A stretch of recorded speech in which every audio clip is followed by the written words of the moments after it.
15 টাকা 12 টাকা ছিল আপনার ডিম? আমাদের কোনো ডিম ছিল না। আপনি সর্বোচ্চ কত দামে বিক্রি করেন? আমি সর্বোচ্চ 9 টাকা 100 গত এক মাসে কত বিক্রি 9 টাকা 100 স্যার। তাহলে এটা ওই যে কারসাজি করে সোনা ডিলাররা যারা করেছে 12 টাকা করে যে ডিমটা বিক্রি করলো, এটা আপনারা জানতেন না? এটা এই কাজগুলো হচ্ছে ইন্ডিকেট করে। দেখছেন আপনার মূল্য তালিকার অবস্থা কি দেখেন? একটু খুলে দেখেন, একটু মূল্য তালিকাটা খুলে দেখেন। দেখেন দেখেন আপনি দেখেন দেখেন কত তারিখ লেখা আছে?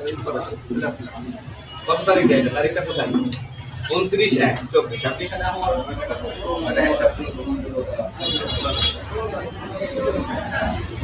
কাজী ফার্মস যেটা একটা বড় ডিপো সেন্টার, সেখানে কিন্তু ডিমের মূল্য 9 টাকা 61 পয়সা, কিন্তু সেই ডিমটা এখানে এনে সেটা 12 টাকা 11 টাকা 50 পয়সা বিক্রির যে আমরা প্রবণতা দেখতে পাচ্ছি। তো গত এক সপ্তাহে উনি প্রায় 53,000 ডিম কাজী ফার্মস থেকে নিয়েছে এবং প্রত্যেকটা ডিমই কিন্তু উনি অতিরিক্ত মূল্যে বিক্রি করেন। ওয়ালটন ফ্রিজ কিনে অনেকের মতো আপনিও হয়ে যেতে পারেন মিলেনিয়াল, সেরা পণ্যের সেরা অফার। আমরা সকাল থেকে আজকে আপনাদেরকে নিয়ে এবং আমাদের আইন শৃঙ্খলা বাহিনী যে কৃষি বিপণন অধিদপ্তরের সহযোগিতায় এবং আমাদের জেলা প্রশাসক স্যারের সহযোগিতায় ভোক্তা অধিকার সংরক্ষণ অধিদপ্তর থেকে নিত্য পণ্যের বাজার, বিশেষ করে ডিমের যে ডিপো, ডিলার পয়েন্ট, পাইকারি, খুচরা দোকানগুলোতে আমরা নিরবিচ্ছিন্ন তদারকি করেছি।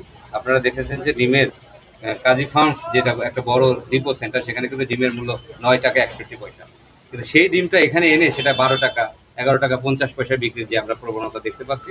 এবং আমরা এখন যেখানে দাঁড়িয়ে আছি মিতালি একটি প্রতিষ্ঠান, সেখানে কিন্তু তারা এই পণ্যটা 9 টাকা 61 পয়সা কিনে এনে তারা সেটা করে 12 টাকার কাছাকাছি দামে বিক্রি করে, এবং তারা একটা এভারেজলি সারা বাংলাদেশ থেকে বিভিন্ন জায়গা থেকে সংগ্রহ করে, সেটা দামের একটা ভিন্নতা থাকে, সেটাকে একসাথে করে এবং সেটা বিক্রি করছে।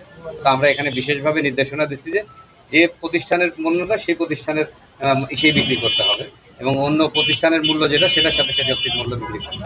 এবং আমরা আমাদের এই তদারকিটা অব্যাহত রাখবো এবং ওনার বিরুদ্ধে আমরা আইনগত গত এক সপ্তাহে উনি প্রায় 53,000 ডিম কাজী ফার্ম থেকে নিয়েছে এবং প্রত্যেকটা ডিমই কিন্তু উনি অতিরিক্ত মূল্যে বিক্রি করেন। এবং এটি আমরা ওনাকে এই বিষয়ে আমরা ব্যবস্থা নিব আইনগত। এবং আমাদের এখানে কাজী ফার্মসের যিনি প্রতিনিধি উনিও দেখেছেন যে ওনাদের কাছ থেকে পণ্য এনে অনেক দামে কিন্তু ভোক্তা পর্যায়ে বিক্রি করছে, এবং এই বিষয়ে একটা সুস্পষ্ট নির্দেশনা দরকার।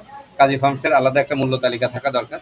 আমরা মনে করি এই সেক্টরে একটা পরিবর্তন আনার জন্য সার্বিকভাবে এবং এটার একটা সরকারের যে কৃষি বিপণন আইনে যে যৌক্তিক মূল্য আছে সেটি বাস্তবায়ন হচ্ছে কিনা এই বিষয়গুলো আমরা তদারকি করছি এবং আগামী দিনে আমরা আরও এটা নিরবিচ্ছিন্ন তদারকি করে বাজারটাকে একটা স্থিতিশীল করার চেষ্টা করব।